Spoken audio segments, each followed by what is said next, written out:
I mean, most entrepreneurship in the world is what's called necessity entrepreneurship. It's not mission-driven entrepreneurship.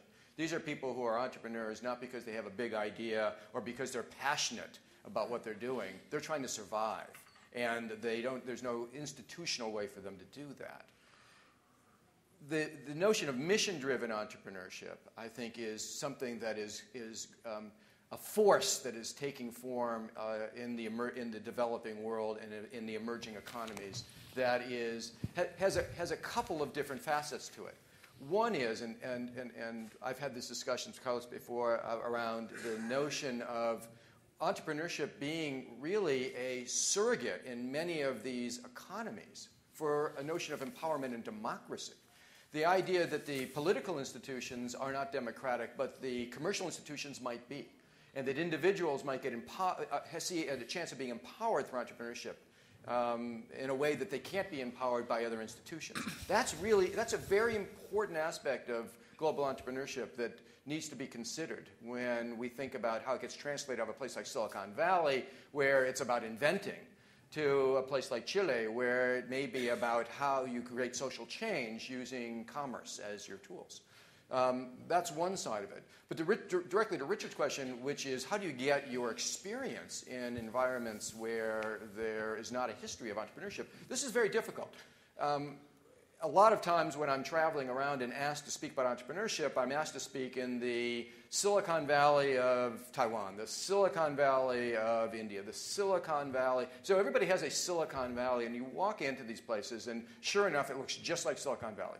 It has, modern buildings, and it has lots and lots of bandwidth, and it has all these little pop-up cubes and PCs on everybody's desk. But something critical is missing. And that is a culture of entrepreneurship that Silicon Valley has spent 80 years creating. A culture of entrepreneurship. And that culture is what is most valuable, not any of that infrastructure. The infrastructure is wonderful, and a lot of it is necessary, but not sufficient. A culture of entrepreneurship requires generations of entrepreneurs to continually reinvest themselves in the next generation of entrepreneurship. Something in Silicon Valley we see all the time. When I talk to my peers in Europe, for instance, also a vibrant venture capital area, what they tell me is the problem in a place like Europe is you invest in a successful entrepreneur, and the next thing you know, they've moved to the south of France. In Silicon Valley, people get confused all the time because they see billionaires going back to work every day. And what you realize is why they're going back to work. They're going back to work because they want to be part of the next thing. Whatever that is, they are going out and finding young, talented people and investing themselves in growing and developing that talent. They're finding interesting new ideas, and they're investing themselves in those ideas, both personally and financially. And they become part of this ecosystem that constantly generates new successes and more entrepreneurs that go in and feed the system.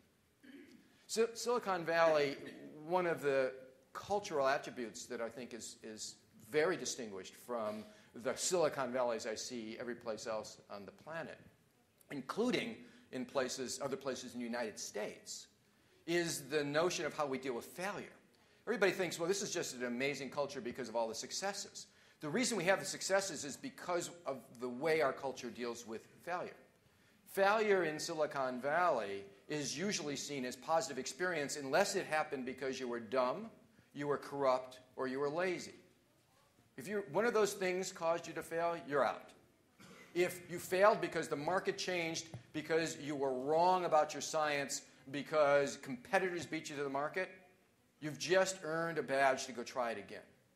And being able to reinvest in people who have taken a chance and allow them to eventually perfect their art and find the right innovation and the right time in the right market, that is what makes Silicon Valley so powerful.